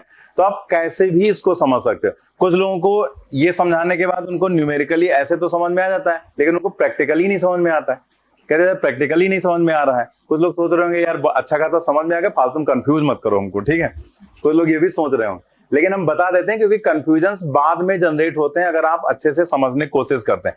तो यहां से समझ में आ गया ना, यहां से भी आ गया। आप डायरेक्ट भी ऐसे सोच सकते हैं, जैसे सपोज कर लिया आपने एक रॉड की लेंथ को मेजर किया 10 मीटर, ठीक है, तो आपने यहां पर क्या मेजर किया है 10 और यूनिट क्या है 1 मीटर, यही तो है ना।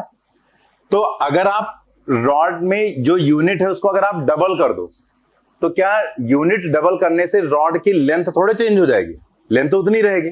तो अगर हम ये मीटर की जगह यूनिट को डबल करना चाहते हैं तो हम इसको ऐसे लिखेंगे फिर 5 × 2 मीटर, जैसे यहाँ यूनिट हमारी 1 मीटर थी, यूनिट को डबल किया तो जो 10 था वो क्या हो गया 5 हो गया। अभी भी देखो टोटल वही आएगा 5 × 2 10 मीटर, क्योंकि अगर इस रॉड की लेंथ 10 मीटर है तो अगर हम, जैसे हमने आपको समझाया था ना कि अगर हम मीटर लिखें, चाहे हम सेंटीमीटर लिखें, चाहे हम मिलीमीटर लिखें, अगर हम 1 मीटर = 100 सेंटीमीटर लिखते हैं तो 100 बोलने से क्या रॉड की लेंथ बड़ी हो गई, नहीं, सिर्फ न्यूमेरिकल वैल्यू बड़ी हो गई क्योंकि हमने यूनिट छोटी कर ली। तो उल्टा भी कह सकते हैं, अगर हम यूनिट को बड़ी कर रहे हैं, सेंटीमीटर से मीटर कर रहे हैं, तो न्यूमेरिकल वैल्यू कम हो जा रही। तो वही चीज यहां है ना कि इसमें हमने यूनिट ली है 1 मीटर, तो न्यूमेरिकल वैल्यू इस रॉड की कितनी आ रही है 10। अगर हम यहीं पर यूनिट को डबल कर लें तो न्यूमेरिकल वैल्यू क्या आ रही, हाफ आ रही है, ठीक है, मतलब ये यूनिट हो गई, ये उसकी न्यूमेरिकल वैल्यू हो गई, लेकिन रॉड की लेंथ पर इफेक्ट नहीं पड़ेगा क्योंकि इन दोनों को मल्टीप्लाई करने पर ही क्या आएगा 10 ही आएगा, ठीक है। तो मैंने हर तरह समझा दिया, लेकिन इतना ज्यादा ये डिस्कशन इसलिए किया कि आपको चीजें थोड़ा सा क्लियर हो जाए कि वो एक्चुअल में क्या बताया जा रहा है। बाकी तो सिंपल था कि अगर यूनिट डबल करेंगे न्यूमेरिकल वैल्यू आधी हो जाएगी, ठीक है। तो ये सब लिखने की जरूरत नहीं, बस ये वाला इतना पार्ट आप लिख लो, ये वाला पार्ट। चलिए नेक्स्ट क्वेश्चन पर आते हैं हम लोग, सेकंड नंबर पर। तो आपने लिख ही लिया होगा ना, आगे बढ़ते हैं हम लोग। If the size of bacteria is 1 micron, what will be the number of it in 1 metre length. 1 metre length में कितने इसके नंबर्स हो जाएंगे ये आपको बताना है। क्या आएगा, 4th ऑप्शन आ जाएगा 1 मिलियन। 1 मिलियन मतलब 10 लाख के बराबर, ठीक है। तो if the size of bacteria is 1 micron, micron का मतलब 10⁻⁻⁶ मीटर, माइक्रो नहीं है, माइक्रॉन है। माइक्रो तो सिर्फ नंबर होता है 10⁻⁶, माइक्रॉन होता है 10⁻⁶ मीटर। ठीक है, तो हम यहां लिख दे रहे हैं 1 micron is equal to 10⁻⁶ metre.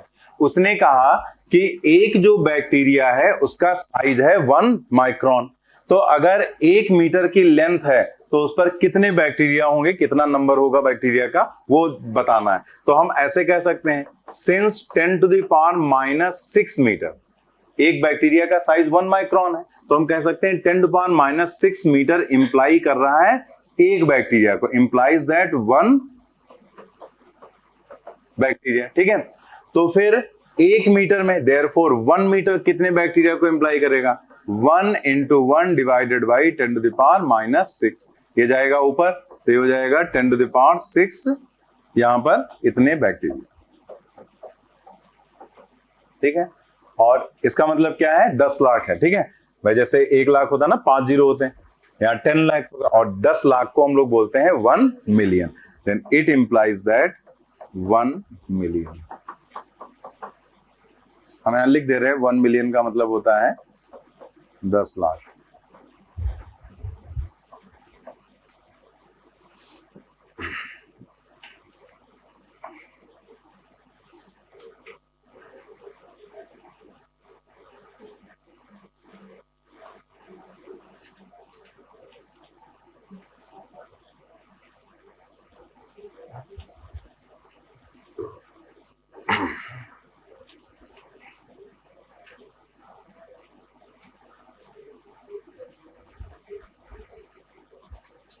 ठीक है ना,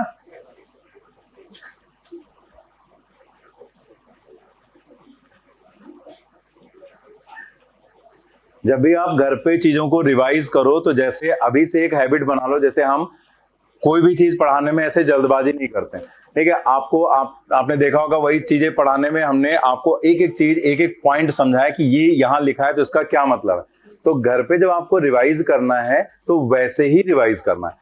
एक आदत बनानी है तुम्हें कि हर चीज को बारीकी से समझने की, पढ़ने की। जब आप ऐसा करेंगे तो उसका बेनिफिट क्या होता है, एक तो आपके थ्योरेटिकल क्वेश्चन सही होने लगेंगे ज्यादा से ज्यादा। ठीक है, और दूसरा, अगर न्यूमेरिकल में उसने जरा भी कुछ भी इधर उधर चेंज किया तो आप उसको पकड़ लोगे आराम से कि हमें इसमें क्या करना है और कैसे हमें इस चीज को पकड़ना है या इस चेंज को कैसे हमें यहाँ पर हैंडल करना है। ठीक है, लेकिन जब आप सीधे सीधे, जैसे यही है क्वेश्चन है, अब इसमें जैसे हमने बता दिया 1 मिलियन इतना होता है, तो आपको दिमाग में रखना है कि 1 मिलियन इतना होता है। हो सकता है कल को यही ऑप्शन दिया जाए लेकिन उसमें 1 मिलियन की जगह 10 लाख लिख दे। ठीक है, तो आपको वहां पर इस चीज के लिए प्रिपेयर रहना कि जो चीज बताई जाए अगर हमें नहीं पता है तो हमें उसे याद रखना है। ठीक है, जो चीजें बताई, जैसे हमने यहाँ पर कहा 1 माइक्रॉन, तो आपको ध्यान रखना है कि माइक्रो, जब भी इसको पढ़ो तो दिमाग में लाओ ये चीज कि माइक्रो मतलब 10⁻⁶, लेकिन माइक्रॉन जो होता है वो 10⁻⁶ मीटर होता है। यानी कि माइक्रो इज अ नंबर, लेकिन जो माइक्रॉन है वो यूनिट होती है लेंथ की, मतलब वो लेंथ के लिए यूज किया जाता है क्योंकि मीटर लिखा हुआ है। ठीक, ऐसे उसको रिवाइज करो। खाली ये नहीं कि बस देखा क्वेश्चन, अच्छा ऐसे ऐसे हो गया, बस खत्म हो गया, अगले क्वेश्चन पे आ गया, ये नहीं करना है। पीछे जैसे हमने जो भी ये चीज बताई, हमें क्या जरूरत थी ये सब आपको बताने की, लेकिन समझाने का एक पर्पस था कि आपको हर तरह से उस चीज की क्लियरिटी होनी चाहिए कि यहाँ पर कैसे क्या हो क्या रहा है। खाली ये नहीं कि रट लिया उस चीज को, समझ के हमें याद करना है। तो उससे क्या रहता है कि हमें बेनिफिट ये रहता है कि हम चीजों को बारीकी से समझ जाते हैं। तो उसमें अगर थोड़ा बहुत भी हेर फेर घुमाव कुछ भी किया गया तो हम आसानी से समझ लेते हैं कि हाँ यहाँ पर क्या चेंजेस किए जा रहे हैं। ठीक है, तो ये चीज ध्यान रखना है। जैसे आज आपको जैसे थ्योरेटिकल सेंटेंसेस बताए तो सब हमने समझाए। अब जरा देखो यहाँ पर ये क्वेश्चन है, अब इस क्वेश्चन में उसने वही चीजें दी हैं लेकिन थोड़ा सा घुमा फिरा के भी एक आधे सेंटेंस में रख दिया, लेकिन समझा हुआ है तो आप पकड़ लेंगे उसको। सेलेक्ट इनकरेक्ट स्टेटमेंट, सबसे पहले तो यहां पर ध्यान दो, इनकरेक्ट पूछा गया। एग्जाम में ये गलती कभी नहीं करना है, इनकरेक्ट हमें अगर पूछा जाता है तो पहले उसको मार्क जरूर कर लो। कई बार होता है ना, करेक्ट सेंटेंस इनकरेक्ट पूछा, पता लगा हम करेक्ट वाले को टिक कराएं, तो वो चीज नहीं करना। इनकरेक्ट स्टेटमेंट आपको देखना है। ठीक है, तो कौन सा है इसमें, ये वाला, अ डायमेंशनली इनकरेक्ट इक्वेशन में बी करेक्ट, देखो वही दिया उसने। ठीक है, तो बिल्कुल सही यहां पर कि ये इनकरेक्ट है, लेकिन हम लोग एक बार समझ लें यहां पर कि सभी ये जो स्टेटमेंट्स हैं इनका मतलब क्या है, क्योंकि क्वेश्चन इन्हीं स्टेटमेंट को दूसरे तरीके से भी दिया सकता है। मान ली इनको हमने ऑप्शन में ना लिखकर हमने यहाँ पर 1 2 3 कर दिया होता और उसके बाद हमने स्टेटमेंट वाले क्वेश्चन बना दिए होते, तो आपको समझना है। जैसे पहला तो सबको समझ में आ जाएगा, a dimensionless quantity may have a unit. Dimensionless मतलब ये कह रहा है जो क्वांटिटी जिसके पास कोई डायमेंशन नहीं है, quantity may have unit, unit हो सकती है उसके पास, तो करेक्ट है ना। एग्जाम्पल क्या बताया गया था अभी, एंगुलर डिस्प्लेसमेंट मतलब रेडियस, मतलब एंगुलर डिस्प्लेसमेंट एक ऐसी क्वांटिटी है जो है तो डायमेंशनलेस लेकिन उसके पास यूनिट है, तो ये तो एकदम सही सेंटेंस है। हमें इनकरेक्ट देखना है, a unitless quantity never has a non zero dimension. अब ये सेंटेंस कुछ लोगों को नहीं समझ में आता है, लेकिन आप इस चीज को ध्यान दो, उसने कहा a unitless quantity never has a non zero dimension, तो हमारे दिमाग में डायमेंशन की डेफिनेशन होनी चाहिए। तो डायमेंशन की डेफिनेशन क्या होती है कि जो बेस क्वांटिटीज पर हम पावर्स लगाते हैं, चाहे वो 1 लगाएं या 0 लगाएं, जो भी है, ठीक है, ऐसे कुछ भी है, तो अगर ये क्वांटिटीज हम जो पावर्स लगाते हैं इन्हीं को हम डायमेंशंस बोलते हैं। ये हमारे दिमाग में है तो हम इस सेंटेंस को पकड़ लेंगे। कैसे, ये डायमेंशंस होती ना, इसमें अगर डायमेंशंस कहा जाए तो 1, 0 और -2 है, पूरे को हम डायमेंशनल फार्मूला बोलते हैं, और जब हम कुछ इक्वल करके लिख देते हैं तो उसको डायमेंशनल इक्वेशन बोलते हैं, लेकिन सिर्फ डायमेंशन इन पावर्स को बोला जाता है। उसने कहा यूनिटलेस क्वांटिटी मतलब एक ऐसी क्वांटिटी है जो यूनिटलेस है, मतलब उसके पास कोई यूनिट नहीं। तो हमें ये चीज पता है कि अगर कोई क्वांटिटी यूनिटलेस है तो 100% वो डायमेंशनलेस भी होगी, ठीक है, डायमेंशनलेस होगी।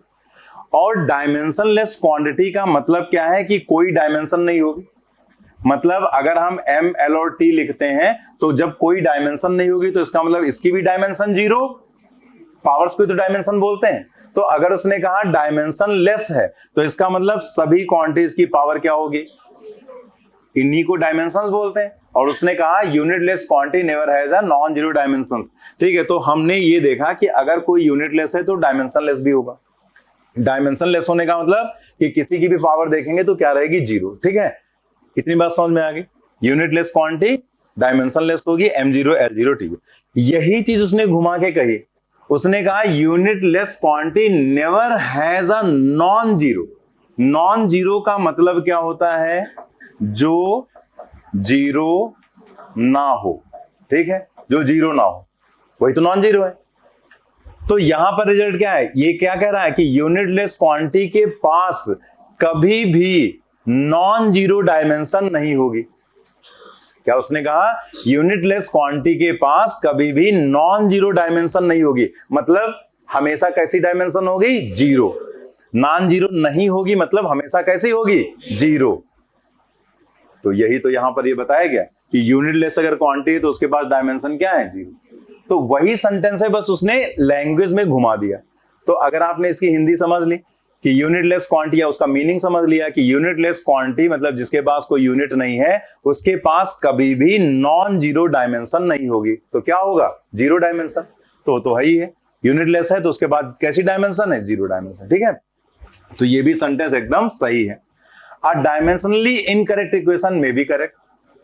तो ये चीज हमें पता है कि डायमेंशनली जो इनकरेक्ट है वो 100% इनकरेक्ट होगी, मे बी करेक्ट का तो सवाल ही नहीं उठता, ठीक है। डायमेंशनली करेक्ट इक्वेशन में बी इनकरेक्ट, ये भी सेंटेंस सही, क्योंकि हमने पीछे क्या बताया था कि जो डायमेंशनली करेक्ट इक्वेशन है वो करेक्ट हो भी सकती है और नहीं भी। तो उसने कहा मे बी इनकरेक्ट, तो भैया हो सकती है, इनकरेक्ट भी हो सकती है। तो इसमें हमें इनकरेक्ट स्टेटमेंट देखना था, यही वाला इनकरेक्ट होगा, क्योंकि डायमेंशनली इनकरेक्ट इक्वेशन जो है वो करेक्ट तो हो ही नहीं सकती, उसने लिख दिया मे बी करेक्ट, ठीक है। तो यही सेंटेंस यहां पर टिक करना था क्योंकि हमें छांटना था इनकरेक्ट सेंटेंस, ठीक है। क्लियर हो गई बात। तो ये मैंने समझाया इसलिए क्योंकि जरूरी नहीं कि यही क्वेश्चन हो, यही ऑप्शन हो सकता है इसको लेकर ही कोई क्वेश्चन बना दिया जाए, तो आपको वो सेंटेंस समझना चाहिए, लैंग्वेज वाइज समझना चाहिए, ठीक है। बाकी इसमें लिखना तो कुछ है नहीं, थर्ड ऑप्शन टिक कर लेंगे आप। चलिए नेक्स्ट क्वेश्चन पर आ जाते हैं हम लोग।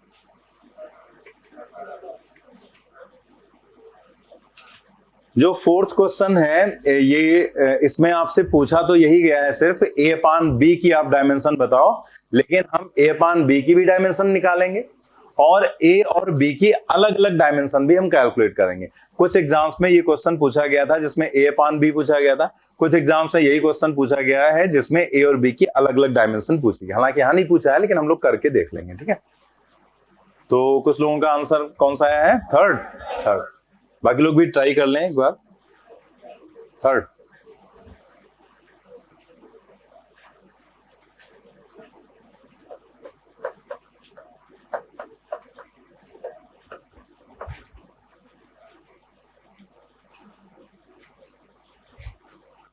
देखो जैसे अगर आपको ए अपान बी की डायमेंशन निकालनी है, ठीक है, यहां से हमें क्लियर है, तो हम यहां पर दो तरीके से निकाल सकते हैं। भाई ए की डायमेंशन अलग निकाल लें, बी की डायमेंशन अलग निकाल लें, और उसके बाद हम डिवाइड करके सॉल्व कर लें उसे, ऐसे भी हो जाएगा, बिल्कुल सही आंसर आएगा। अभी हम लोग अलग अलग करके देखेंगे भी।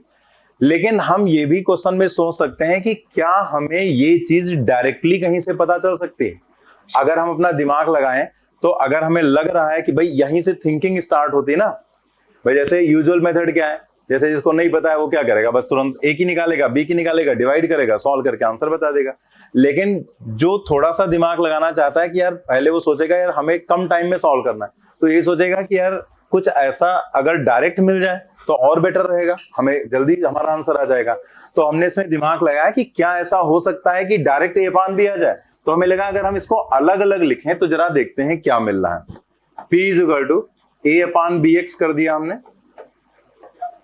और फिर माइनस साइन लगाया, t square upon b x लिख दिया। कर सकते हैं ना, जैसे अलग अलग लिखा होता है तो हम एलसीएम लेते हैं और फिर ऊपर की चीजों को सॉल्व कर लेते हैं, तो वैसे हमने उसको अलग अलग कर दिया ऐसे, ठीक है।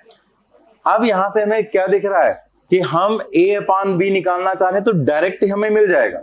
कैसे? क्योंकि अभी हमने थोड़ी देर पहले पढ़ा था कि equal, plus, minus, greater than, less then के दोनों तरफ की क्वांटिटीज की डायमेंशन क्या होती है? सेम होती हैं। तो इसका मतलब ये हुआ कि हम यहां पर लिख सकते हैं ए अपान बी एक्स, इसकी जो डायमेंशन है वो किसके बराबर हो सकती है? पी के बराबर। अब कुछ लोग कहेंगे कि इसकी डायमेंशन इसके भी तो बराबर होगी, बिल्कुल सही होगी, लेकिन आप यहीं पर अपना दिमाग लगाएंगे कि अगर आप इन दोनों को इक्वेट करेंगे तो यहाँ बी अननोन आ जाएगा, फिर आपके लिए दिक्कत हो जाएगी। और आपको चाहिए ए अपान बी, और पी क्या है? प्रेशर, डायमेंशन आपको पता है, एक्स क्या है? डिस्टेंस है, डायमेंशन आपको पता है। तो इन दोनों को इक्वेट करके आसानी से हम निकाल सकते हैं। दैट मीन्स यहाँ पर इन दोनों की डायमेंशन इक्वल, तो हम लिख सकते हैं A upon B, this is equal to dimension of P and dimension of X. Pressure की dimension ml minus 1 t minus 2, और x क्या है? डिस्टेंस है, तो उसकी डायमेंशन l हो जाएगी। दैट मीन्स यहां पर क्या आ जाएगा? m l0 t minus 2, m l0 t minus 2। Third option बिल्कुल सही है जिन लोगों ने कैलकुलेट किया था, ठीक है। नोट कर लिया सभी ने। अब हमें अलग अलग कैलकुलेट करना है ए और बी की डायमेंशन। हम क्यों करवा रहे हैं? क्योंकि क्वेश्चन ऐसे भी एग्जाम में पूछा जा चुका है कि आपको अगर उसने यहां पर यही क्वेश्चन दे दिया और उसने कह दिया ए अपान बी नहीं, उसने कहा ए की डायमेंशन बताओ क्या होगी और बी की डायमेंशन बताओ क्या होगी, तो ये भी तो क्वेश्चन बन सकता है। तो हम ए और बी की डायमेंशन यहां पर निकालेंगे, कैसे देखते हैं। यही वाला हम फिर से लिखेंगे सेंटेंस, मतलब ये क्वेश्चन अलग से है, मतलब वो क्वेश्चन तो हो गया ना हमारा। तो P is equal to a minus t square divided by b x, ठीक है, ये हमने लिखा। अब हमें डायमेंशन निकालनी है यहां पर टी की, ए की। तो ए की डायमेंशन निकालने के लिए हम लोग वही कॉन्सेप्ट यूज करेंगे जो पीछे पढ़े। जैसे ए में से टी स्क्वायर घटाया गया है और टी की टाइम की डायमेंशन तो हमें पता ही है, तो हमें ये पता है कि अगर किन्हीं दो क्वांटिटीज को सब्ट्रैक्ट किया गया है या ऐड किया गया है तो वो दोनों सेम डायमेंशन की होंगी। अगर हम यहां लिख दें a बराबर टी स्क्वायर, तो क्या ये सही है? सही है नहीं? अभी पीछे बताया था, अगर ऐसे लिख दोगे तो गलत है, ये गलत है ना, क्योंकि हमें नहीं पता a और t बराबर होंगे कि नहीं होंगे, हमें क्या पता। तो हम ये चीज लिखेंगे तो गलत है। लेकिन अगर हम डायमेंशन वाइज लिखें, अगर ये मीटर है तो ये मीटर होना चाहिए, ये सेंटीमीटर वो जो है किलोग्राम है तो किलोग्राम होना चाहिए, ये अगर सेकंड का स्क्वायर है तो ये भी सेकंड का स्क्वायर ही होना चाहिए। सेम चीजों को ही ऐड सब्ट्रैक्ट किया जा सकता है। तो हम लिख सकते हैं dimension of a is equal to dimension of t square. ऐसे लिख दोगे गलत है, ऐसे लिख दोगे सही है, ठीक है। और टी की डायमेंशन क्या होगी? टी। तो ये क्या हो जाएगा, टी टू दी पावर ए की डायमेंशन आ गई। ठीक है, अब आपको बताना है बी की डायमेंशन क्या होगी। तो हम यहां पर क्या लिखें, बी की डायमेंशन निकालना है। हमने क्या कहा था, जिसकी डायमेंशन निकालना हो उसको लेफ्ट में, बाकी सब कुछ राइट में। तो बी को ऊपर ले जाएंगे और पी को नीचे ले आएंगे। तो हम यहां पर लिख सकते हैं यहां से बी इज इक्वल टू, ठीक है, इसको नीचे ले आएंगे तो a minus t square and divided by P into x. समझ में आ गया ना? बस हमने b को इधर ट्रांसफर कर लिया, p को नीचे ले आए, क्योंकि हमें b की डायमेंशन चाहिए ना, p की नहीं चाहिए। तो हमने इसे ऐसे लिख दिया। अब जल्दी से बताओ a माइनस टी स्क्वायर की डायमेंशन क्या होगी? टी स्क्वायर ही होगी ना, कि जीरो होगी? T square dimension. ठीक है, हम डायमेंशन की बात करें, न्यूमेरिकल वैल्यू की बात नहीं कर रहे हैं। ये लोग, कुछ लोग गड़बड़ कर देते हैं, उनको लगता है a माइनस टी स्क्वायर, तो a की डायमेंशन टी स्क्वायर, t की डायमेंशन टी स्क्वायर, काट पीट के लिख दो जीरो। ठीक है, लेकिन ये आप कब करते हैं, जब न्यूमेरिकल वैल्यूज होती हैं। भाई जैसे अगर आपसे कहा जाता है 10 सेकंड स्क्वायर में से 10 सेकंड स्क्वायर घटाओ, तो काट के हम जीरो लिख देते।